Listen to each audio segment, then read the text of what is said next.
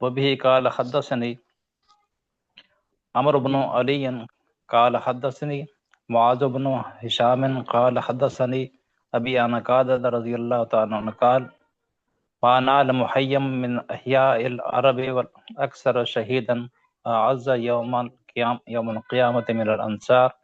قال قتادة وحدثنا وقال حدثنا أنس بن مالك أنه قتل منهم يوم أحد 70 ويوم بئر معونة 70 ويوم اليمامة 70.